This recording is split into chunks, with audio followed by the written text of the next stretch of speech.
mhm, Dan mhm. ketika orang tidak bisa memberikan itu, dia marah gitu. Dia marah, dia minta di-treat secara spesial, diperlakukan secara spesial. Masalahnya orang nggak melihat dia spesial, nah itu masalahnya.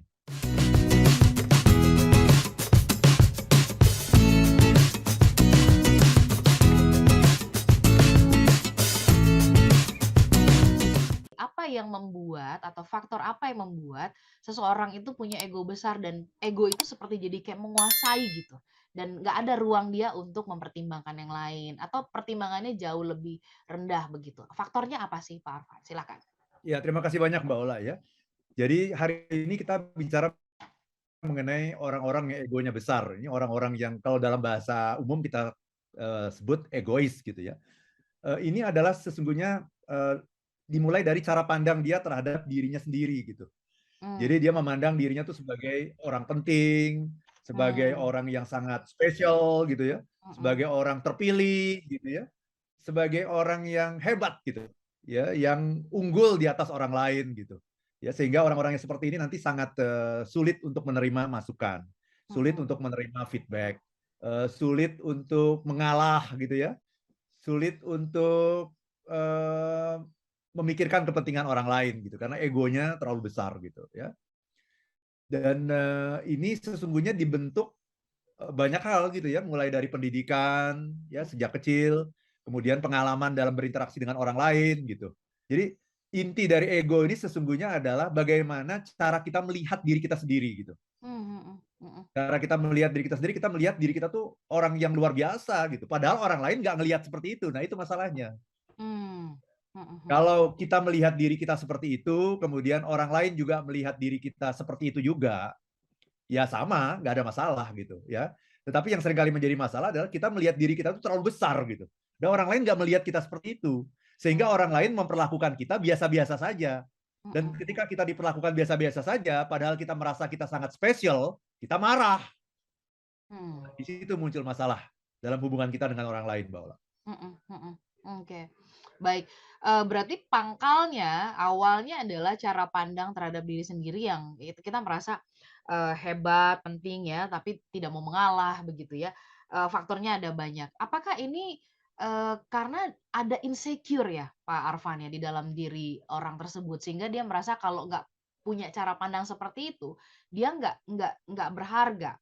Dan apa batasannya ketika kita memandang diri kita ini juga berharga, baik, ya, istimewa. Karena kan kalau kita juga memandang diri kita terlalu rendah rendah begitu kan nggak baik juga, Pak Arfan, kita jadi orang yang rendah diri. Bagaimana tuh, Pak Arfan, batasan? Very good question, Mbak Ola. Jadi yang namanya ego itu sesungguhnya sesuatu yang sehat gitu. Mhm, mhm. Ya, orang yang tidak punya ego berarti dia tidak bisa menghargai dirinya sendiri. Mhm, mhm. Merasa diri tidak berharga, merasa diri tidak penting, ya, merasa diri tidak layak gitu, ya. Itu orang-orang yang egonya sangat rendah gitu. Jadi ego itu sesuatu yang sangat dibutuhkan untuk kita bisa hidup dengan sehat secara mental gitu. Mhm, mhm. Tapi ada kadarnya. Nah ini, ketika kadarnya melebihi yang dibutuhkan, itulah yang namanya Takes when your over. ego takes over gitu. Mhm, mhm, Jika mhm. dia menjadi orang yang sulit berkomunikasi dengan orang lain karena dia selalu Mhm, minta pengargaan gitu ya, yang berlebihan dari orang lain. mhm, mhm, Dan mhm. ketika orang tidak bisa memberikan itu, dia marah gitu. Dia marah, dia minta di-treat secara spesial, diperlakukan secara spesial. Masalahnya orang nggak melihat dia spesial, nah itu masalahnya.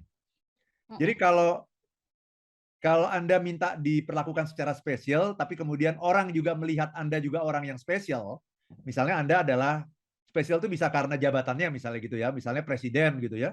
Kemudian semua orang memberikan kesempatan pertama kepada dia dan seterusnya gitu ya. Menghormati, menyapa, menghargai, mendengarkan. Berarti kan klop tuh antara apa yang persepsi dia dengan persepsi masyarakat itu klop. Nah, di situ tidak ada masalah gitu. mhm. Kita tidak mengatakan bahwa orang itu egonya besar gitu karena memang posisi dia, persepsi dia terhadap dirinya sama dengan persepsi masyarakat terhadap dirinya gitu. Oke. Tetapi orang yang kita anggap bermasalah itu adalah orang yang persepsi dirinya terhadap dirinya itu jauh melebihi persepsi orang lain terhadap dirinya. Nah ini, Nggak sinkron ya, nggak Pak Arfan sinkron ya? gitu. Nah penyebabnya apa? Penyebabnya ya karena dia merasa insecure gitu ya. Mhm, Jadi orang yang insecure itu kan selalu membutuhkan pengakuan dari orang lain gitu. Iya, iya. Jadi bahwa saya ini pinter loh gitu. Saya butuh diakui oleh orang lain. Karena itu misalnya saya menggunakan gelar-gelar gitu. Ya, saya pakai itu misalnya Arfan Pradiansa MSc misalnya gitu ya. Saya pakai itu gelar-gelar. Kenapa? Karena saya takut kalau saya nggak pakai gelar itu, orang melihat saya ini siapa gitu. Saya Hmm, ini tidak apa istilahnya tidak bisa didengarkan orang kalau saya tidak pakai gelar. Ini saya tidak berbicara untuk lingkungan akademis ya.